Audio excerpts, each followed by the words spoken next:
So I'm here anyway with Paul Harkin. Paul, tell us a bit about yourself. That's the story, Morris. Good to see you, lad. It's good to see you. I haven't Yeah, seen you in maybe, 10 years? it must be about 10 years, is it? Yeah. Maybe a little shorter. Did I meet you I think I met you in the bar in Carlow there for an old pint, short, quick pint or something, Dinree or something like that, was it?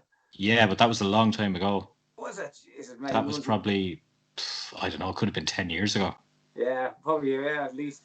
Jesus. I miss you guys, lads. I miss yourself, Dave and Ted and all the boys, you know what I mean? You'll have to come over anyway and do a few gigs over here sometime. I'd love to. I'd love to go back and play a few shows, you know what I mean? You, The shows back there were incredible. I've always fond memories of those shows back there. A lot of that had to do with yourself and all the support that came along to those shows. You know, just wouldn't have been the same without the people that came to it. You know. I was saying to Kavan from Micah's Flight as well. So maybe you could team up and do like a double tour. That'd be great. Yeah. Good old Gavin. Man, that guy is one talented fucker too. Yeah. Yeah, I don't know what Gavin's at these days. He's somewhere in the middle of the country. Anyways, Count Cross is somewhere in the middle of Omaha or like that. I was talking to him. He's playing in a cover band at the moment, and he's just working then as well. Yeah. He's a good man for the work ethic for sure. Yeah. Maybe a little more laid back. So what have you been up to? California for you know what I mean? What have you been up to through lockdown, and what's things like over there? Lockdown. I don't know.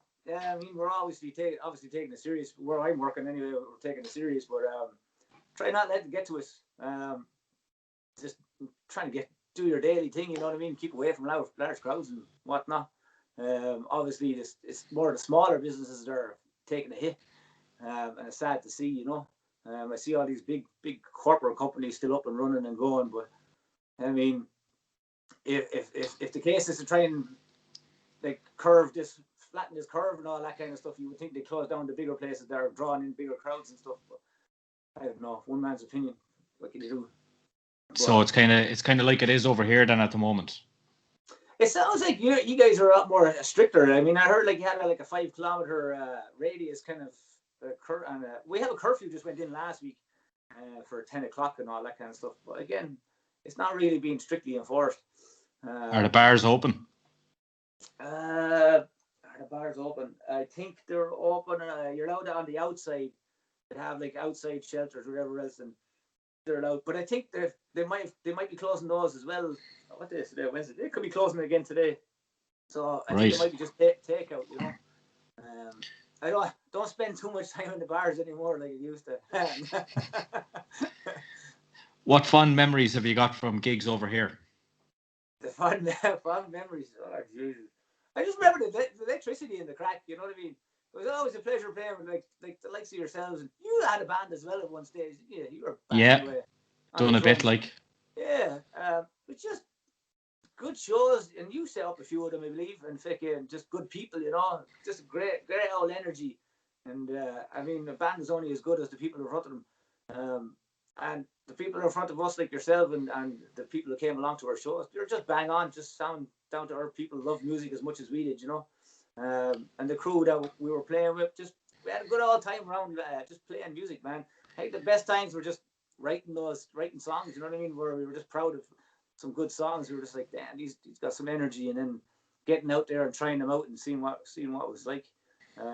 Just had a great old time. It's just fun memories, man. Being able to travel around Ireland and just play those bars. I think some of those smaller bars, some of the best memories ever, you know. I'll give you my 2 favourite gigs. Well, and you can remember the 2 favourite. I'd love to hear them because you'll remember these, and they were fairly close together as well. Okay. So remember the Battle of the Bands in Carlow in the Music Factory. Remember the night you won that? All right. I don't know if I can't remember a Battle of the Bands. Oh, I think you do. Yeah. You do. You bet Itchy Triggerfinger in the final. Oh, Jesus. Do you remember now? Itchy Triggerfinger. That's what's his man? He's over here too. Yeah, Jimmy.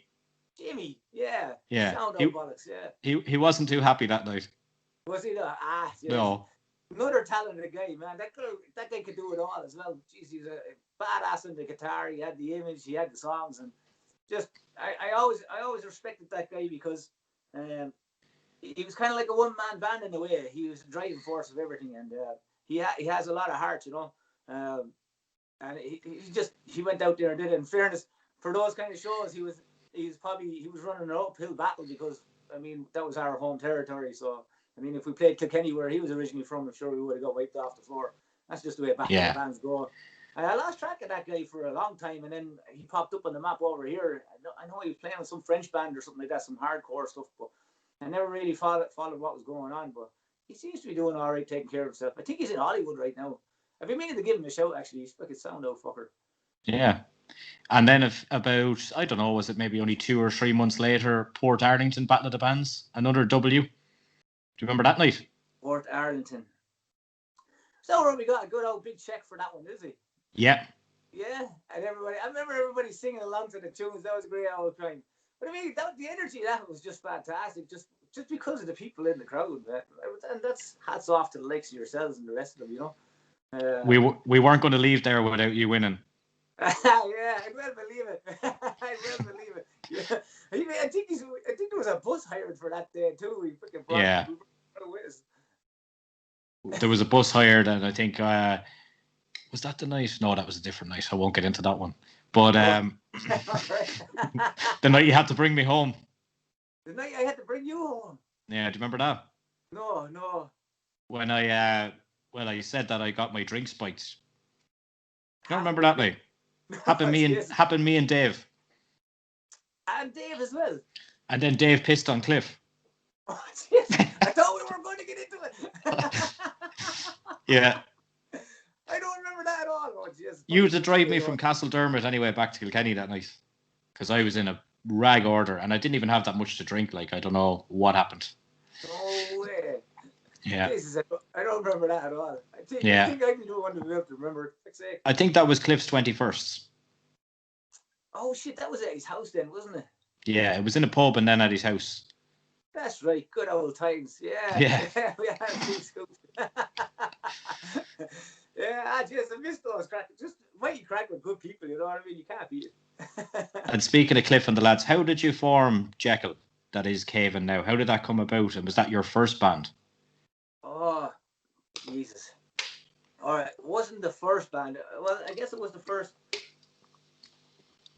Maybe the first original kind of serious one. All right, got wings. I originally started up. We were originally called Splinter before Jekyl for a very brief, short time. I think before that we were called Lume, Lume, and that was with a bunch of guys. Colin Kelly. I don't know if you remember Colin Kelly and Cliff Person. No.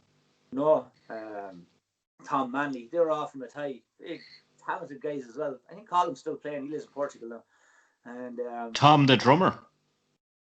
No, Colin was guitar player, and then there was Tom Manley. He was a drummer. Yeah. Yeah, I know Tom. Yeah, he lives down the road from me now. No way. Is the same Tom that was in Panic Animal?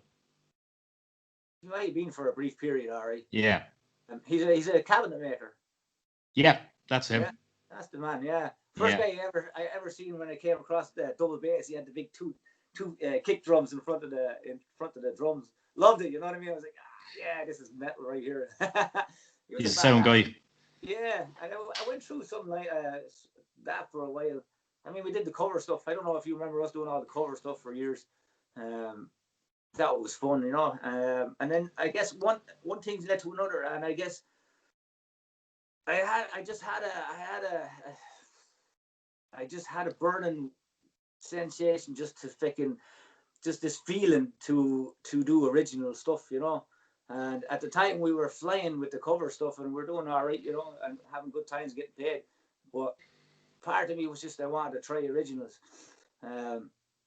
which the rest of the band members weren't too happy about. Yeah. And I ended up leaving the band, so I started up original stuff. And I started up with Ray Brennan on bass. I had a drummer, Kumametu, I can't remember his second name. Good thing I remember his first name, Kumametu, great name. He was a drummer. I don't know if there was anybody else in the band at that stage. And we would just sit in the room writing a few tunes or whatever else and coming up with riffs or whatever else, blah, blah. And then, where did it go from there? I guess we just, I think we got another drummer in at one stage or something like that. I think Stephen Sider, I believe he's doing some music now as well. Another talented, I've been blessed with talented musicians over the years, you know. And then I believe who came on board after that. I don't know who came first. It was either Tom jumped on board or it was Cliff and Dave. Yeah, I can't remember the ins and outs of it. I don't know if we hired Dave and then Dave knew Cliff, or it was the other way around. And we put things together and we started jamming some tunes and stuff, and I just went from there. And that's when you released the first EP, was it? Shortly after that. Which EP? The one with King of the World, Two Time and Queen. Jesus. That one. All right, yeah. That was before. I think wasn't that before? Yeah, my timeline's a bit freaking screwy, but yeah, I think that was one of the first EPs. Yeah. I found that the other day actually because I just recently moved. And good. You can send me on those tracks then. Yeah. I burnt the masters. By the time I came around to playing the new stuff, you fucking hated those songs. I know, yeah. I was just learning, you know what I mean? Just this is all foreign to me. I jumped in at this just as an escape originally, like doing covers, and for me it was just an escape. I never really thought anything past where it's gone, you know, and. Yeah, so I mean, this whole recording thing when I got into originals and stuff, and everything was new. Doing covers and singing on stage was all new to me. I hadn't a clue, you know. And when we started going into the recording process, and then obviously starting to record some stuff that I wrote, I was super excited, but I was always nervous. I'm sort of anxiety, and it's always plagued me over the years, you know. So I'm very nervous that kind of way. Kind of like to shy away from the limelight, bit of a recluse, and so that scared the shit out of me. But when I went on to the next stuff, we obviously got a little better, or I got a little better. I'd like to think, you look back and you see the recording process, and you're like, oh Jesus. Yeah, but it was the same when I was talking to Kavan about their old stuff. But obviously, the newer stuff you do is always going to sound better. Even from a production value. Actually, the EP after that we did that was cracking. I spent a lot of money on that one, and that holds up over time. In fairness, and the tunes as well. I mean, in fairness to the guys and ourselves, we wrote some good tunes for that EP, and so we did an album over here, and the production wasn't as good as that, you know. And that's simply came down to money. Budget, yeah. Yeah, budget. We were freaking broke.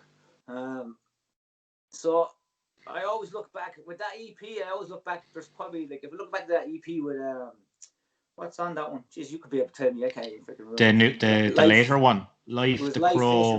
The Crow, I think. Yeah. There's another song on it as well. Is there? There's 4 on it. Yeah. And I look back at those. I still play those to this day. I love those tunes.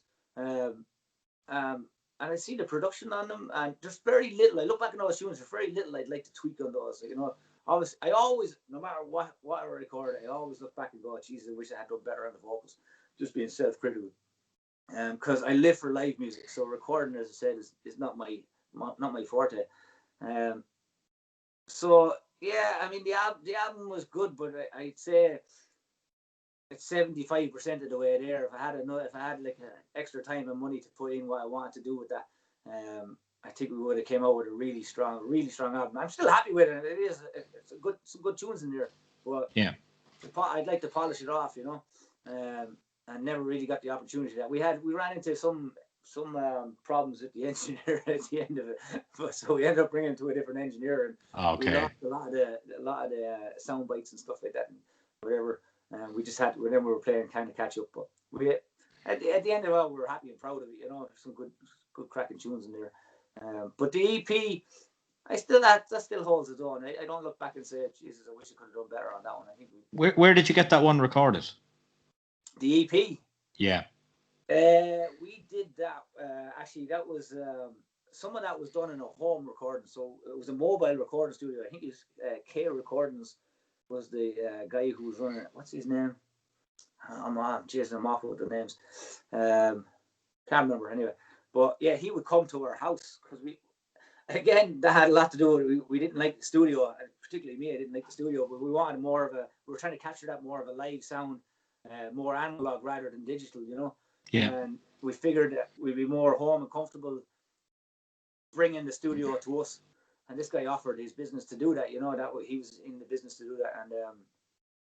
And so yeah, that's how that came about. Now we did some of the stuff in his studio, and for the drums, actually the drums, we hired a proper studio to do the drums as well. I remember that was an ordeal. We want the drums to be like spot on, and just they're the driving force of every song. You know what I mean? Yeah, because you always know when you hear a record, like if the drums are shit, the whole thing sounds shit. Exactly. If I just feel that's the heartbeat of everything, and even though they're stuck at the back when they're on stage, like I feel it's the forefront of everything. So we actually did it good. We went to the studio for that one. I remember it was some sort of set. I think we had 19 mics on the kit or something like that, you know. So we did well with that. Shane Pearson was the one drummer, and you can't go wrong with Shane, you know what I mean? Yeah, brilliant. One and done. Great old drummer again. And then, but yeah, the guitars, I think we did the guitars, all the kind of home studio stuff. Vocals, we did a little at home and then into the studio. But big learning curve, absolutely big learning curve. But to this day, still hate going into the studio. Hate it. That EP just still sounds great though. It's so loud. Yeah. Just when you listen to it, it's so loud. Like. Yeah, I'd love to give it a bit more traction over in Ireland and stuff like that, and maybe trying to get a bit more radio play. We got a little bit of radio play with Facial Fears and stuff. But yeah, I was proud of that one. It's kind of hard to get that kind of thing on the radio, though, isn't it? Even anything remotely rocky, you know. A lot to do with us freaking getting the hell out of there because I remember playing shows. We played one show with this band. They were on 2FM. Who's this? The Coronas. The Coronas, yeah. It was in Nace in Bondi. I'm gonna have it. Wherever I buy on, you're the man I'm freaking. Yeah, I'll remember all these things. No, I say you have some good stories about us. Well, I remember that. I remember like that night because it was full of like really kind of young ones and 18, 19 waiting for the Coronas, and then you guys come on. Yeah, we played before them and stuff, and we're listening to that over the radio all the time, and there was just that kind of music, which wasn't my cup of tea anyway. I mean, respect to whatever you're doing, music's music at the end of the day, but it wasn't our cup of tea, and it was to get on radio play in Ireland for what we were kind of doing, and we weren't that heavy, you know, we were kind of melodic, and playing shows. I remember, was it Nace? We played that show, and we didn't have the biggest crowd, but I think we put on a belter of a show, you know. Yeah. And then, I didn't know who the Coronas were. I guess they had that single, whatever else, and they came out and they played, and the crowd came around, and I remember sitting at the back of the crowd or standing back there and going, Jesus, like, I either need to change the genre I'm writing for, or like. I wonder who decided to book you in for that show. I don't know. I don't know how it came around, but like that, and to this day, every time I go back to Ireland, that's the kind of, it's still similar kind of writing process for what gets onto the radio over there. You know, now it might have got a little more diverse, but that's what I hear every time I turn on 2FM or RTE, whatever it is.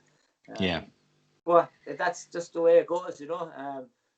I'm not saying that was the musicians or the music was any worse or better than we were. It's just not your cup of tea. I felt there had to be a bigger platform for us to do, and we had to try and find it, you know. We were just guys growing up following our dreams, lad, and we're just like, all right, where do we go, you know? We did a little stint in England, and we were trying to figure out whether to just go to Europe or go to America. And I think the flip of the coin was, it wasn't even a flip of the coin. It was basically our bang for our buck went further in the States at the time. And it was $1.50 to €1. Well, it was a pound. No, it was euro, yeah. And so it was just like, all right, let's do the States.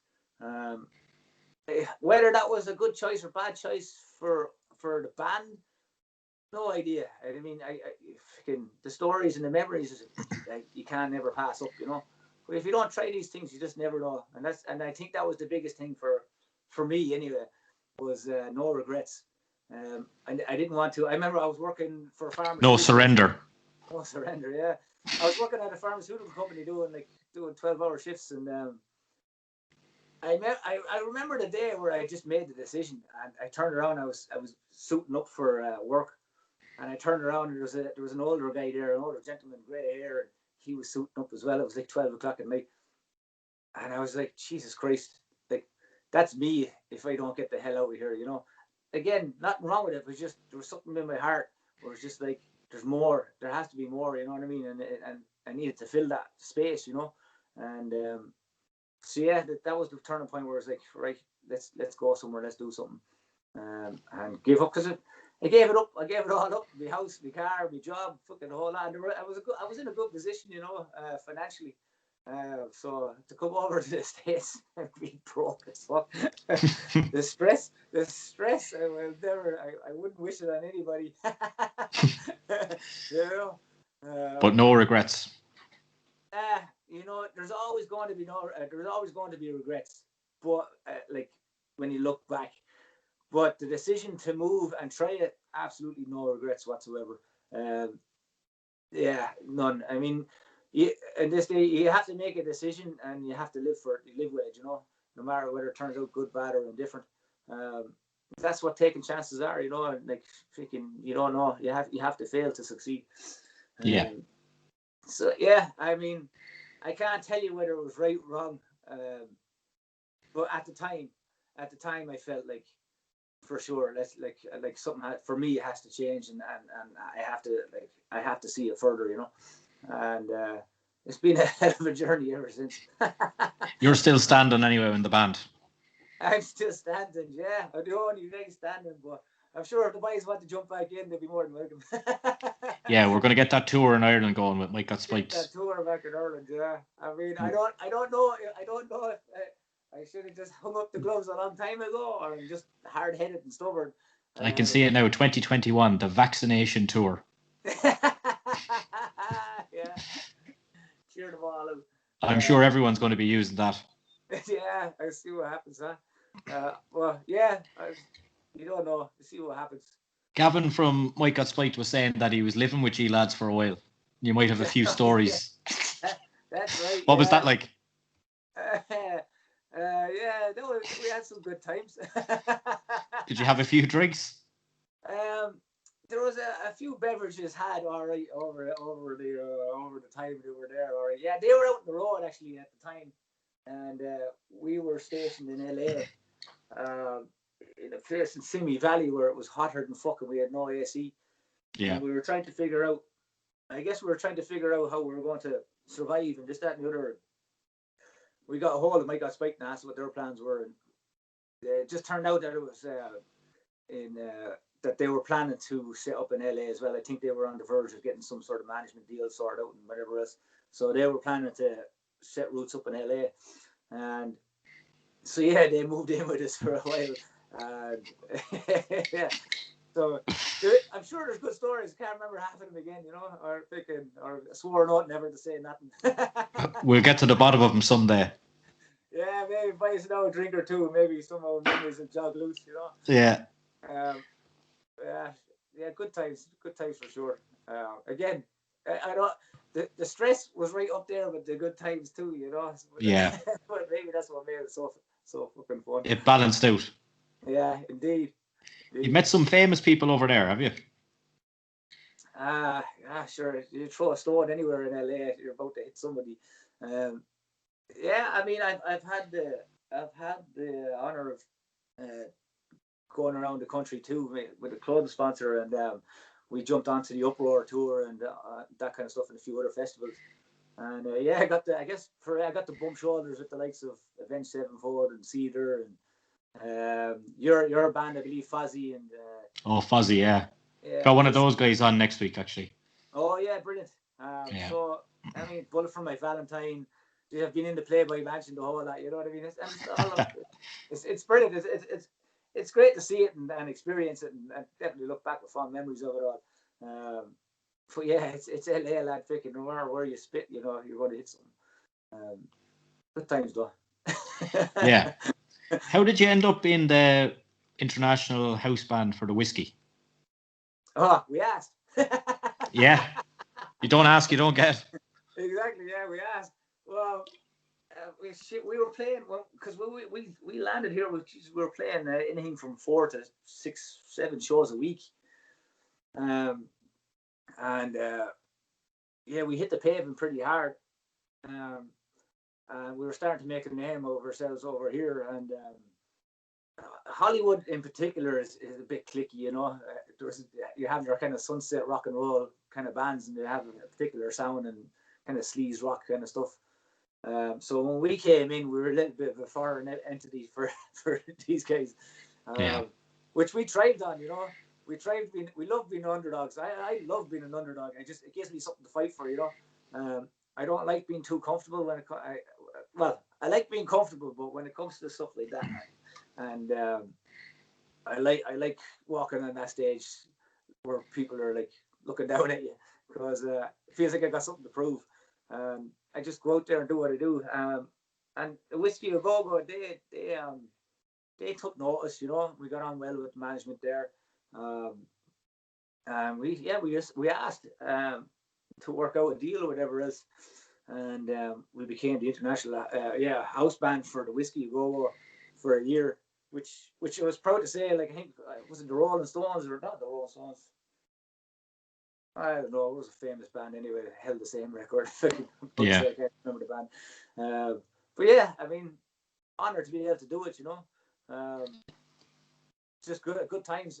We fell into that whole. Well, we didn't fall into it. There's a whole pay to play scenario over here, which I think we might have done once or twice, but we knocked that in the head pretty quick. We were like, yeah, fuck this.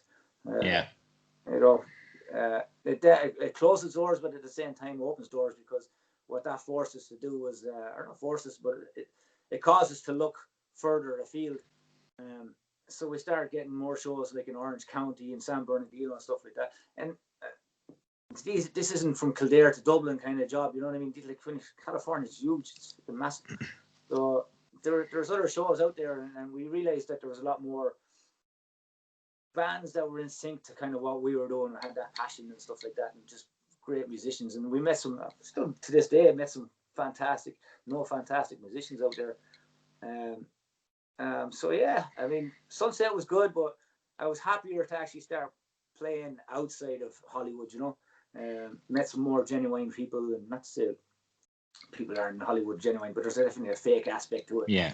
And the further field we went, just got to hook up with some other cool bands and make some contacts and stuff like that. And, you know, just went from there. With the, you know, you're saying about Hollywood and they kind of be looking down on you. So would they put you on, say, real early in the bill, like, say, or before, like a well-known band there?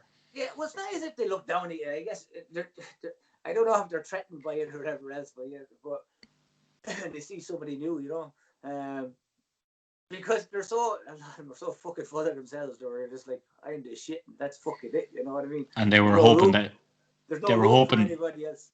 I mean, we walked in there with a different mentality, you know, because in Hollywood it was dog eat dog, but we'd arrive at the venue and we'd start helping a band onto the stage that was on before us, and they'd be like, "What are you doing?" He says, "I'm just giving you a flicking hand with the kit, whatever else, and blah blah," because everything runs on a fierce tight schedule. And then when they finished, we'd help them off with their equipment. They'd be looking at you with two heads like, "This is like, thanks," you know what I mean? Like, I don't understand what the fuck's going on here, but we're there to help and just try to build that camaraderie, while other bands were trying to stab you in the back, you know. So yeah, we didn't listen to a whole lot of it. What was the question again? Well, what I was going to get onto was, like, I'd say there was occasions where you played, say, maybe second last or something like that, and then it went down, and then say it went down really well, and then the last band went on and bombed. Yeah, Has that happened? You know, for the recent shows that were set, for some of the good shows like the House of Blues and all that kind of stuff, I mean, we worked up to those shows, and we played every time slot. You know what I mean? We were the opener, or we were the last band, we were the middle band, you know. So I mean, we worked our ass off. We didn't care. We obviously preferred where we wanted to go on to, but we played every time slot we could take in order to get the respect to say, okay, look, big show comes along, at least give us something decent, you know. And to be honest, I never wanted to be a headliner. And again, this goes back to just I always wanted to be before the headliner, because no matter who they were, it gave me something to thinking, all right, I got to blow these fuckers off the stage, you know what I mean? Or like, we got to come on and we got something to prove, you know? And so I always liked that energy. I like that fucking going out there and giving it everything. And so on that kind of way, headliner didn't really matter to us. Last was always sucked, because it's always very hard, especially if there's a lot of bands on the bill. It's very hard to keep a crowd around, you know. We came across one or two bands who were just petty, you know what I mean? They'd pull their fans out or whatever else after they play, you know. Wouldn't let them go in to see us and shit like that. But I mean, if you deal with that shit and fucking distress over that, then fucking it's not. What's the point? I remember seeing it happen a few times in Ireland when you played. Yeah. I don't want to mention any bands. I'll tell you off camera. All right, okay. But I can't remember what was going on in there in Ireland too. But there you go. You know what I mean? Yeah. That's what it's all up here. I mean, for us, it was all about playing in front of new people, you know, and trying to pick up a friend or hear or whatever else who enjoys the music, you know. We were kind of a double threat, which was good to us. Was we were heavy enough to kind of roll with the heavier bands, you know what I mean? But we were light enough and melodic enough to kind of get the average listener who wouldn't necessarily be into kind of rock and roll, who would listen to it and go, geez, I'm not really into that. And this was quite a common thing. People would come up to you afterwards and say, you know, I'm not really into that kind of music, but you guys were really good. I think, what was that song you played? That was really catchy or something, and had a bit of melody. And that was a big compliment to us, and it kind of gave us a bit of an edge over a lot of these, because we could play different shows, no matter what kind of the genre was. And again, yeah, I mean, we go in against the heavier bands, which we didn't mind at all, because the way we seen it was, if you're listening to four bands just ripping it up, and it's just a big wall of noise, sound, music, whatever the hell. We came on, we were a bit lighter, and it was like a break for the ears for the crowd, you know. And so it was always different. So we just looked at things in a different light and took whatever opportunity we could get. Some worked out, some didn't. In terms of the band now, what's the plan going forward, and where are you at? Who's in the band now with you? There's four of us. There's Jerry's our guitar player, lead guitar player. He just had a birthday. Happy birthday, Jerry! And he's been in a good few years now. There's Rudy, bass player. He's been in the band for a solid minute too. And we have Dave. He's been on board the last year or two now. He's behind the drums, so he's hitting the skins. We're on the lookout. We're playing as a 4-piece right now. Just looking out for hopefully try and get a second guitar player later on down the line.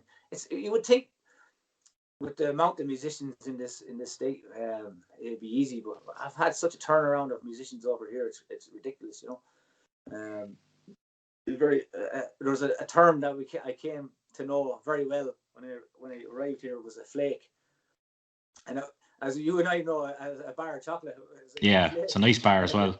Yeah, but over here the terminology is, I guess it's just there's no commitment for anybody, you know what I mean? Everybody's in 2 or 3 bands and stuff like that, so it's very hard to kind of get that camaraderie and solidarity for a band, you know. So I've gone through a turmoil of different musicians and stuff like that, some better, some worse, but it is what it is. As moving forward, we just, after getting back into rehearsals, brushing off the cobwebs again,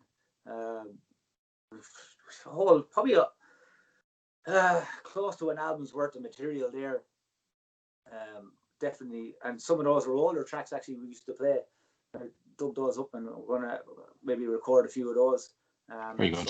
Some of the new ones, because I never got a chance to record some of the ones I liked, even back in Ireland, like End of the Line and stuff like that. They were good old tracks. I liked them, and we did them for pre-production, but they never actually made any EP or album.